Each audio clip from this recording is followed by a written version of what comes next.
Star Trek, Deep Space Nine, The Star Ghost, Chapter 1. There were times when Jake Sisko hated living on a space station. The 14-year-old Earth boy much preferred the open spaces and excitement of a living world to the metal and glass confines of Deep Space Nine. However, he had to admit that sometimes living here had its advantages. For one thing, it was easy to slip away from the adults and meet his friend Nog. Nog's uncle Quark owned a bar and restaurant on the promenade, the commercial section of the space station. Not too far away was the Bajoran-owned Galactic Adventures, a high-tech arcade where, for a price, you could play all sorts of holographic games. The arcade was a maze of booths, nooks, and alcoves, and it was just a place for a boy to meet his best friend, especially when the best friend's father disapproved of Earth boys. With his school computer pad under his arm, Jake slipped into the darkness of the arcade and went past a booth where two visiting Bajoran kids were playing Cardassian Shootout.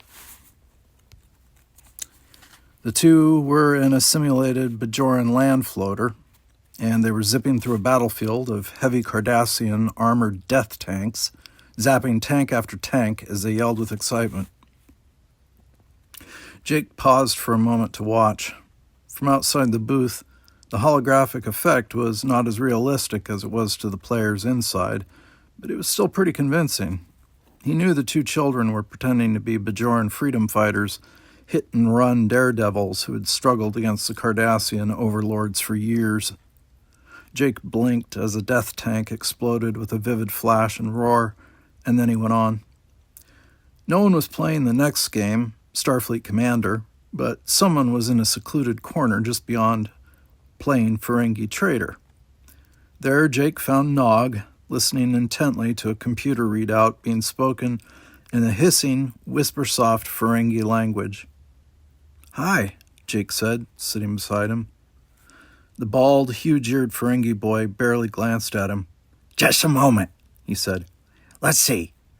If I hold on to my dilithium mines, but sell my interest in the Trans-System Transport Company, I could afford to—" He spoke some orders to the computer, and the readouts changed. After a moment, a chime sounded, and the computer reported, "Congratulations, player. You have reached a new high score of 50,370,157,907. This qualifies you as a Ferengi tycoon. If you wish to continue to play, transfer 1 credit within the next 15 seconds. "Too easy," Nog said, giving Jake a pointy-toothed grin. "I'll be a Plutarch by tomorrow, and I'll make Negus by the day after. It isn't as much fun when it's not challenging, and you can cheat at harder games, too." He glanced past Jake. "You sure you weren't followed?" Jake sighed. Ferengi were traders, wheeler-dealers, and con artists who valued profits above everything else. They were also very suspicious. "No, Nog, I wasn't followed. Where can we go that's a little more private?" "That's taken care of," said Nog with a mysterious grin. "Follow me." He ducked out of the booth, glanced cautiously all around, and then hurried to the back of the arcade.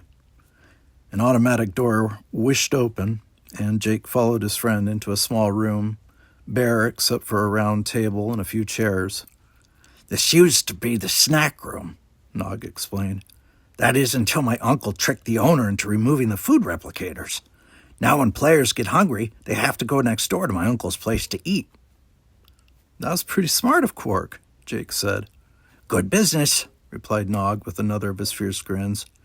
"Now, what's your problem?" With a sigh, Jake said, "It's still math." Nog rolled his eyes. "What's the matter with you, Jake? Don't you see how important math is? And how much fun it is?" "Fun?"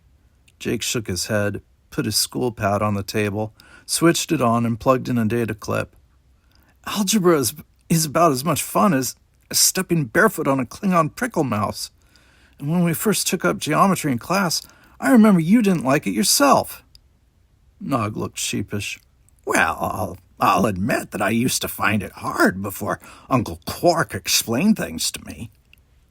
Jake blinked at Nog. Quark was a Ferengi with an overdeveloped greedy streak, a sly sense of humor, and a crabby attitude. Jake had never thought of him as a math wizard. How did he explain algebra? Jake asked. Oh, he didn't explain it. He just made it a lot more interesting, replied Nog. Okay, how did he do that? Asked Jake. Simple. Uncle Quark said that if we Ferengi know all the mathematics of all the life forms in the galaxy, nobody can ever cheat us in a business deal. And besides, if we know some math that others don't... Nog grinned, his sharp teeth wolfish. You can cheat them instead, Jake finished for his friend. He smiled. Ferengi values were not the same as those of humans. If a Ferengi passed up a chance of cheating someone, it was as terrible a mistake as it would have been for Jake to come to school wearing just his underwear. But Quark's pep talk on the advantages of math didn't help Jake. He sighed. I think I could get it. If only I could see how these numbers go together. Anyway, I wondered if you would just help me with this homework. Your dad can't help you? Asked Nog. Jake made a face. I don't want to ask him, he said. He's too busy.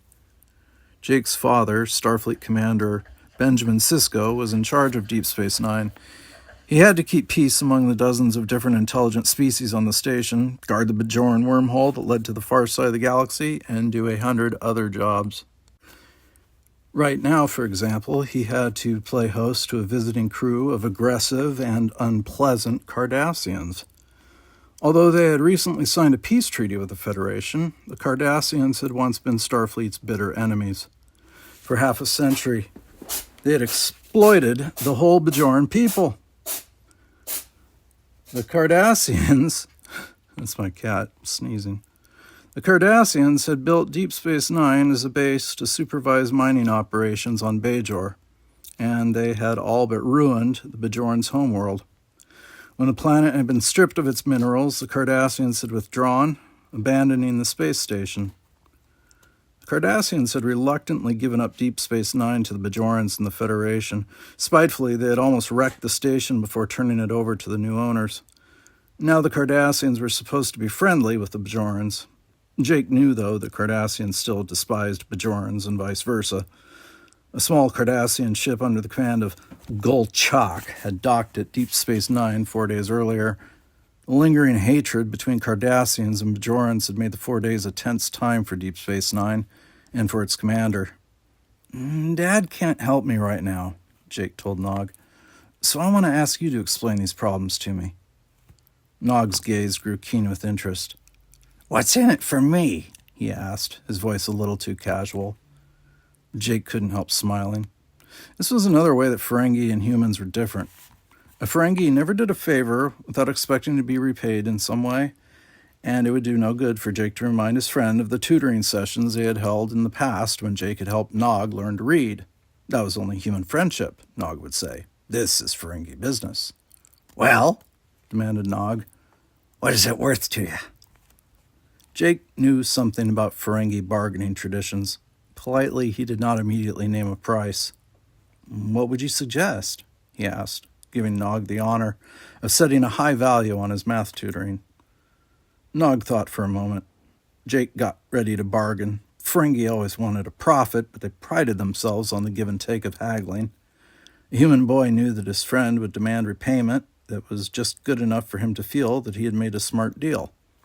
Finally, Nog said, I've been wondering what Earth is like. Next time you run a holodeck program of Earth, take me along. No, Jake said, although he thought that was a terrific idea. Jake missed his home world and often dreamed about going there. Whenever he was able to get some holodeck time, he always ran programs of Earth, where he fished, played an old-fashioned game called baseball, or hiked. The holodeck created flawless replicas of all these things, and when he was using one of the programs, Jake could almost believe that he was really on Earth. It was fun, but a little lonely, because all the people he met in the holodeck were just computer illusions. However, even though Jake wanted Nog to come with him on a holodeck adventure or two, He had to say no because he would insult Nog by giving in too soon. I'll let you come along on a Mars program instead, he offered, knowing Nog would turn down that compromise. That isn't good enough, Nog returned. He was obviously enjoying himself. I'll help you understand algebra and geometry if you'll let me use an Earth program with you. Now it was Jake's turn to give in. Well, he said, all right, but not just any program. I'll let you come along only on a hike through the Rocky Mountains. Nog frowned. Like most Ferengi, he was not fond of exercise. I refuse, he said. Now, if there's something less strenuous, we might have a deal. It was time to wrap everything up.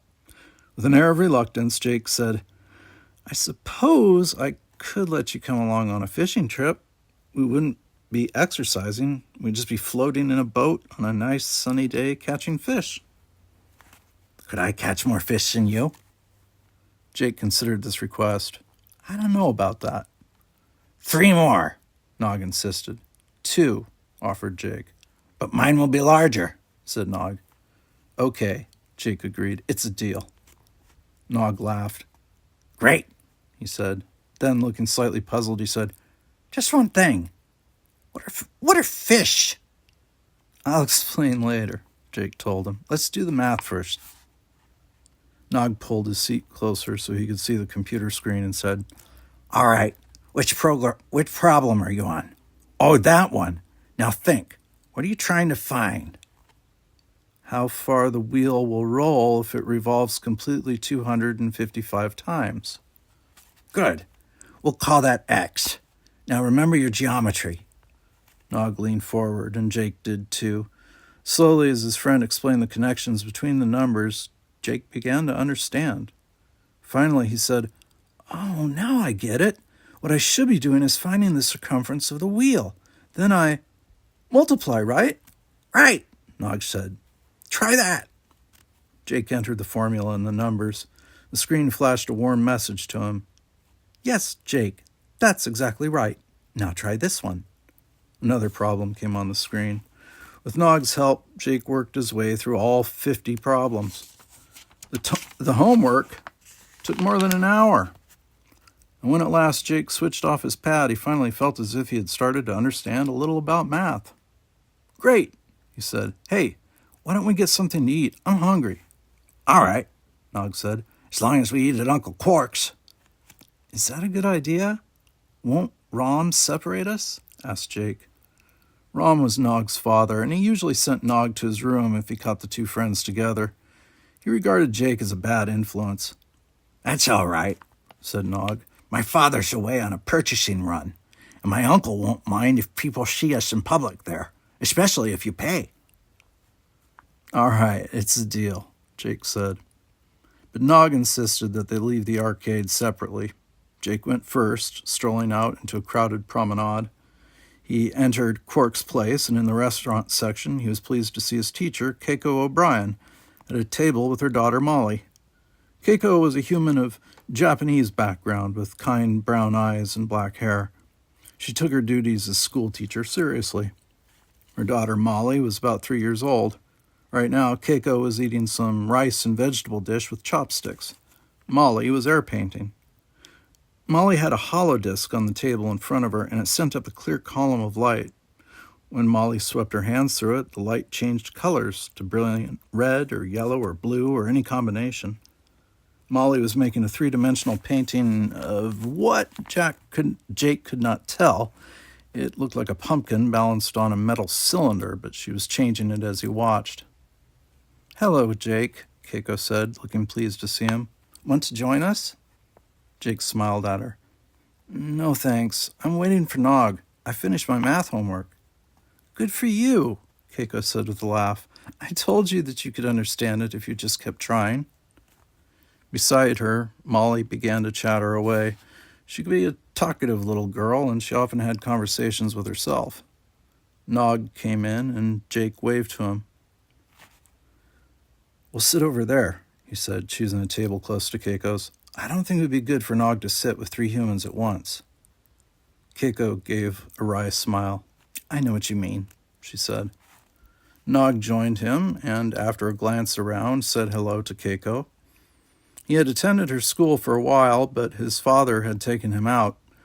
Nog still liked Keiko and even tolerated Molly. Quark himself came over to the table. Well, well, he said. My nephew is with the bad influence again. Jake and Nog both grinned. Quark, who had long dealt with just about every space-traveling species that passed through Deep Space Nine, was much more easygoing than Nog's father. I'm trying to teach him to be a good businessman, Uncle, Nog said. Quark shook his head in mock alarm. Stop giving away our trade secrets right now, he ordered. What do you two want? I'll have a chocolate malted, Jake said. Nice and thick. Nog made a face. Cow juice, he said in horror. Uncle, I want a glop with some Bajoran fizz. And who's paying? Quark asked. Jake shrugged. I'll get it this time. Most generous, Quark said, and he turned away to get their order. Well, Nog, are you keeping busy? Keiko leaned over to ask. Nog made a hand gesture that implied, Yes, but I'm bored, he said. I have to admit that I miss school. Well, maybe one day you can come back, Keiko said. Beside her mother, Molly continued to chatter away just as if she were talking to a real person.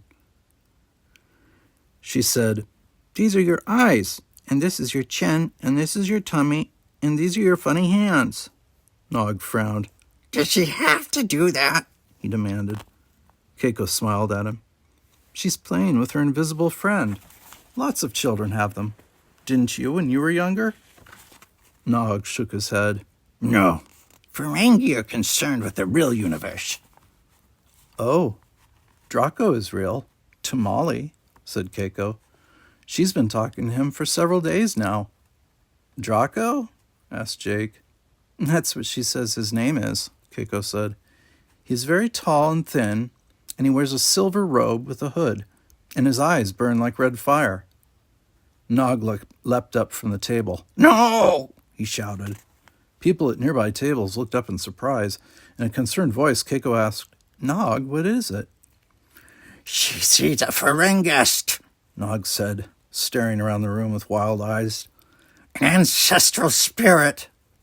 Hey, Jake said, calm down. It's just something Molly dreamed up, that's all. Quark was hurrying over, carrying a tray with the boy's order on it.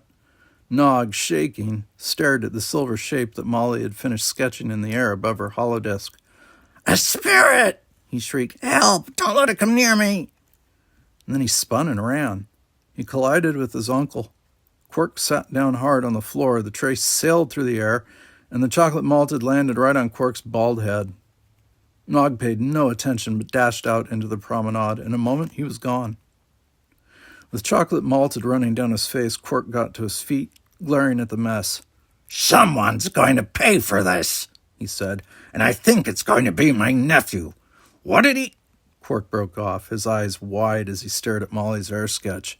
A Ferengist, he said with a sharp hiss. Then he, too, turned and fled. Jake and Keiko stared at each other. Then they looked at the form that Molly had doodled. It looked a little like a skinny humanoid dressed in a silvery robe. A hood shaded the face, but two red eyes glared out. Molly glanced up and smiled. Draco's gone now, she said. He followed Nog. And she touched the holodisc, switching off the image.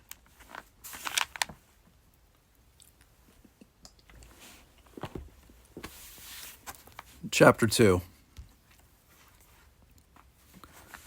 Before Jake could follow his friend, Keiko shook her head in exasperation. What mischief is Nog up to now, Jake? She asked. Jake shrugged. I don't know. He's going to be in trouble when Quark catches him, though. Jake turned to his teacher. What did they say about a Ferengist, was it? With a sigh, Keiko admitted. I didn't understand it. Another one of Nog's pranks, I suppose. A waiter had come out to clean up the mess. Suddenly, Jake was no longer hungry. He hurried out into the promenade, looking for any sign of Nog. The Ferengi boy was nowhere to be seen among the crowds of Bajorans, humans, Vulcans, and others. After a moment of hesitation, Jake turned and made his way toward operations, where his father's office was. Jake's mother had died years before, and Commander Benjamin Sisko was trying hard to act as both mother and father to Jake. Though Jake knew how busy his father was, the big forceful man always had time, or made time, to talk to his son. Jake spoke to several of the station's crew members as he approached his father's office. One of them, his father's Bajoran aide, stood against the wall near the office door, looking angry. She was the auburn-haired Major Kira Nerys, who once had been a Bajoran freedom fighter when the brutal Cardassian overlords were busy stripping Bajor of all its natural resources. Now she represented Bajor aboard Deep Space Nine and helped the Bajorans in their exchanges with the Federation. "Hi, Major," Jake said to her. "Is Dad busy?" "Very," she snapped. "He's dealing with some garbage." Jake blinked. "Huh?" His father took care of many things aboard Deep Space Nine, but refuse recycling wasn't one of them. "What do you mean?" With a toss of her head, Major Kira said, "I'm sorry, Jake. Those Cardassian traders, that's what Gulchak's crew call themselves anyhow, are negotiating to use Deep Space Nine as a way station for their mineral freighters, and I'm worried that Starfleet will go along with the deal." Jake swallowed. During the Cardassian occupation of Bajor, Major Kira had fought the Cardassians in many bitter battles, and she was not the type of person to forgive and forget. "Do you think you'll have time to see me?" he asked in a small voice. "Maybe," the Major said. "I only left because I needed some fresh air." She tilted her head and gave him her cool, direct gaze. "You have a problem," she said. Jake grinned. "You're pretty sharp." After a moment, he added, "Do you happen to know anything about Ferengi?" "Enough to count my fingers after shaking hands with one," replied Major Kira. "Seriously, what do you want to know?" "Well, Nog mentioned something about a Ferengist. I've never heard of it before, and I wanted to find out what it is." With a laugh, Major Kira said, "Ha! Knowing Nog, it's probably a new way to set off a stink bomb in the promenade." She glanced at the office door, sighed, and said, "Come on, I don't have anything better to do." She led Jake to a computer console. "Computer," she said, "access data storage. Xenobiology section, topic Ferengi, subtopic Ferengi language." "Working," the computer said, and in a moment it added, "Ready." "All right, Jake," she said, "it's all yours." As Major Kira walked back toward ops, Jake slipped into the chair in front of the computer console.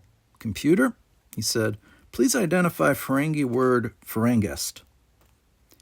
The visual display immediately showed a caped, hooded figure with a huge head, glowing orange eyes, and a menacing attitude. The computer said, "A Ferengist is an ancestral spirit.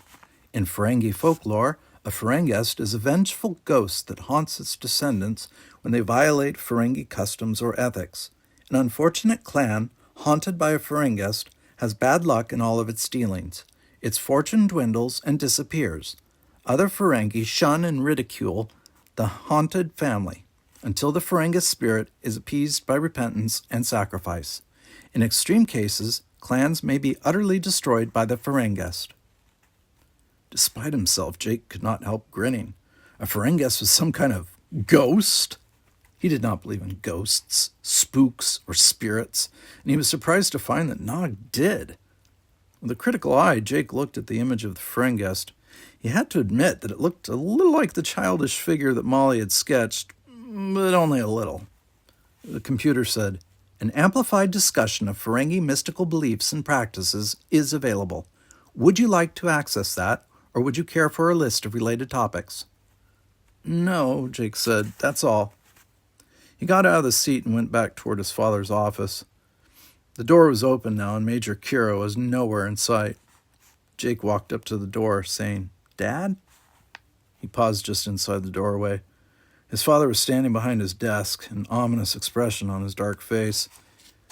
Before him stood three straight, stiff figures, Cardassians.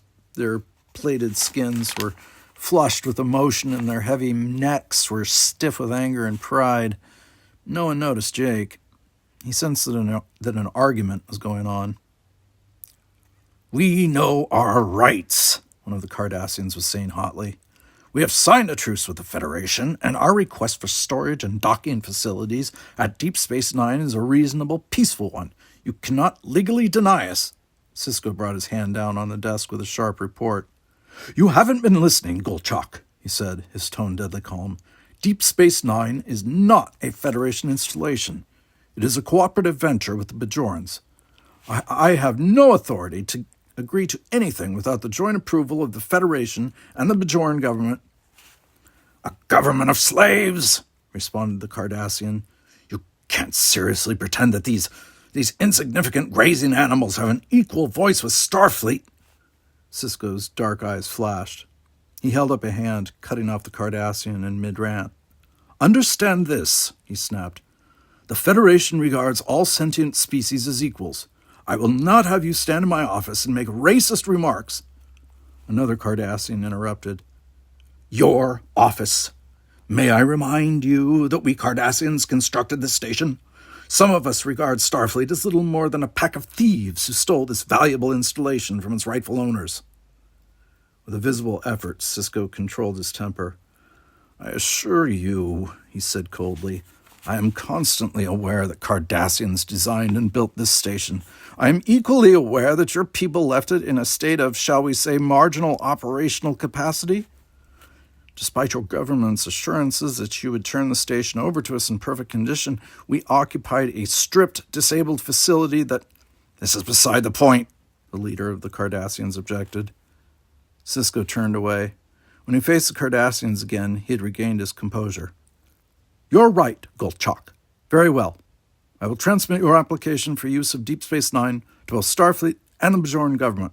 Then they will have to confer and reach a mutually acceptable agreement. The decision will probably take a few days." "We will give you half a day," said the Cardassian. "If you refuse us this concession after that time, I shall report to my government that Starfleet is failing to honor the strict terms of our treaty. I cannot speak for my government, but personally I would consider such behavior an act of war." A hand suddenly clamped onto Jake's shoulder, and he yelped in surprise. The person who had grabbed him roughly thrust him forward. "A spy!" rasped a harsh Cardassian voice. "A human spy, perhaps an assassin." Sisko moved around his desk with the grace and menace of a panther. "You will take your hands off my son," he said, his voice a deadly whiplash of controlled anger. "I say he is a spy," Cardassian repeated, "and Cardassians do not surrender spies."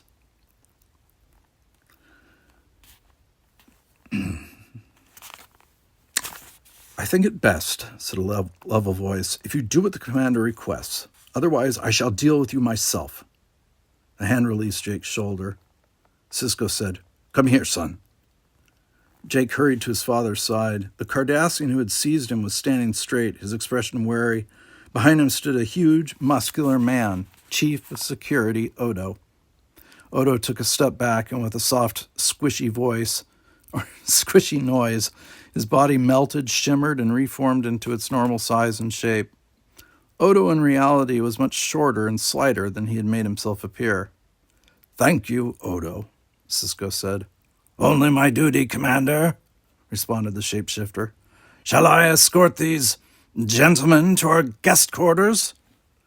Drawing himself up, the Cardassian captain said, "We would not feel secure aboard this station among spies and traitors.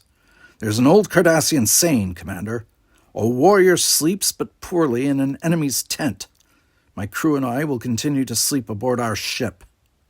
To Sisko, the captain added, "Remember, Commander, you will have 12 standard hours before I file my report. I would advise you to consider the possible results most carefully." He strode out, and the other three followed, without even a backward glance. Beside Jake, Sisko relaxed. "Whew," he said. "Of all the hard-headed, abrasive characters—" With his hands behind his back, Chief Odo said, "I have arranged for security to escort the Cardassians back to their ship, Commander." Sisko shook his head. "I don't think they would care to be escorted, Odo." "Oh, they won't be aware of the escort," Odo said. but it's in place all along their route. If they should leave that route, my people will remind them, gently, of the path they should take to their docking station." With a grin, Sisko said, "Thank you very much, Chief, and thanks for coming to Jake's rescue." "I was only doing my duty," repeated Odo. "Will that be all?" "No. I'll want to make some special arrangements for station security with you. But first I have to get this Cardassian request in shape for transmission." Sisko held up a datapad, a computerized recording device a little more sophisticated than Jake's school pad. "Wait outside, and I'll be along in a moment." "Very well, Commander." When Odo had gone, Sisko turned to Jake. "Son, you picked a bad time to visit," he said with a hint of reproach. Jake felt a mild regret. "Sorry, Dad. I wanted to talk to you about Nog." "I don't have time right now, son. As you heard, the Cardassians are being a little... Well, let's be kind and say they're being insistent." He tapped the computer log. "Now, you'd better run along. I have to take care of this right away." "But Nog's acting strange," insisted Jake. "Nog is always acting strange," Sisko said. "That's part of the peculiar nature of a Ferengi. What's Nog done this time? Changed the food replicators so that chocolate malteds come out as pureed slug slime? Scrambled the communicators so when you call Keiko you get Lieutenant Dax? Made a hole in Odo's sleeping pail?" "No, Sisko held up a hand, cutting Jake off. "I'm sorry, son. I'm really busy. Later, all right?" Jake sighed. "All right," he said. "Sorry. I'll see you tonight." Chief Odo was just outside the office. As Jake passed, the security chief said, "Nog didn't really put a hole in my sleeping pail, did he?" "Well, no," Jake said. Everyone knew that the chief of security was, in his natural state, a kind of glistening liquid protoplasm. He could change his body to resemble almost anything. Most of the time, he maintained a basic humanoid shape to deal with the residents of Deep Space Nine, but when he slept at night, he reverted to his liquid form. If the pail he slept in did have a hole in it, Odo could seep out and ooze all over the floor before he woke up. That would be very messy. Nog hadn't put a hole in Odo's pail. He'd only talked once or twice about trying to do it. "Odo," Jake said, "do you know anything about Ferengi?" "A little," Odo said. "Enough to keep an eye on that shady character Quark, anyway." "Have you ever heard of a Ferengist?" Jake asked. Odo frowned slightly. A ghost of some sort, I believe." "Do Ferengi really believe in them?" asked Jake. "I suppose it depends on the Ferengi," replied Odo. "Most humans do not believe in ghosts, am I correct?" When Jake nodded, Odo continued, "However, if a skeptical human were put in surroundings that were, spooky, and told that a ghost would appear, I imagine that the human might have some apprehension."